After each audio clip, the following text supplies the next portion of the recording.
సహజ సేద్యం సహజ సేద్యం గురించి మాట్లాడాలంటే 1965కి పూర్వం వ్యవసాయం, 1965 హరిత విప్లవం తర్వాత కొనసాగుతున్న హైబ్రిడైజేషన్, ఈ రెండు వేరువేరుగా మనం మాట్లాడుకోవాలి. ఎందుకంటే మొత్తం పశు సంపదను ఉపయోగించి న్యాచురల్గా మన భూమిని రక్షించుకుంటూ సహజంగా వచ్చిన విత్తనాలని అభివృద్ధి చేసుకుంటూ కొనసాగిన వ్యవసాయంలో ఆ ఆహారం మనకి ఆరోగ్యాన్ని ఇచ్చింది.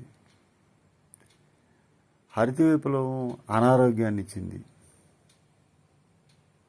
ఆ అనారోగ్యాన్ని గుర్తించిన శాస్త్రవేత్తలు, ప్రకృతి ప్రేమికులు వీళ్ళంతా కూడా శ్రీ సుభాష్ పాలేకర్ గారు కావచ్చు, చింతల వెంకటరెడ్డి గారు కావచ్చు, అయితే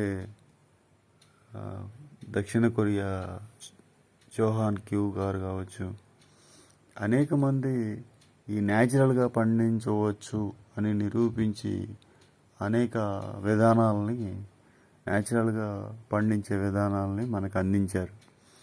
ఆ విధానంలో పండించడం, ఆ పండించిన ఉత్పత్తుల్ని మనం వాడటం ద్వారా మన ఆరోగ్యాన్ని పెంపొందించుకోవాలి. అలా కాకుండా ఈ అధిక ఉత్పత్తులను ఇచ్చే అనారోగ్యకరమైన ఆహారాన్ని మనం వాడటం సరైంది కాదు. అలాగే ఈ ఇతర కూరగాయలు, మనం రోజు ఉపయోగించే పాలు, పళ్ళు, కూరగాయలు, నూనెలు, గుడ్లు, మాంసం, ఇవన్నిటిలో కూడా మనం న్యాచురాలిటీనే ఎత్తుక్కోవాలి. న్యాచురల్గా ఉన్న ఉత్పత్తుల్ని మనం తీసుకోవడానికి ప్రయత్నం చేయాలి. అలా కాకుండా మనం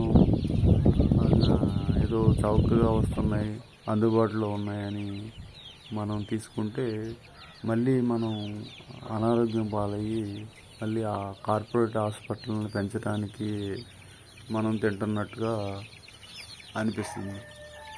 అందుకని కొద్దిగా ఆలోచించి నేచురల్ వైపు ప్రయాణం చేయాలి.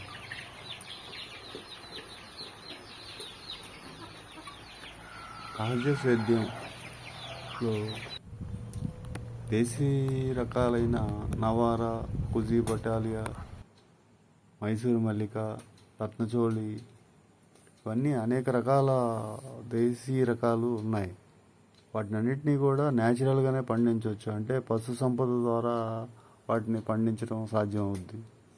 అదే హైబ్రిడ్ రకాలైన ఈ పీపీటీ, సోనా మసూరి, 1262, 1061, PR 126 ఇట్లాంటివన్నీ కూడా అధిక రసాయనాలు, ఫెర్టిలైజర్స్ ఇవన్నీ ఉపయోగించకుండా అవి పండించడం అనేది సాధ్యం కాదు. అవి కూడా 50-60 బస్తాలు ఈ రోజున పండిస్తున్నారు. వాటిలో ఆరోగ్యం సున్నా అన్నమాట. అనారోగ్యమే ఈ హాస్పిటల్ని పెంచడానికే మనం ఆ ఆహారాన్ని తినాలన్నమాట.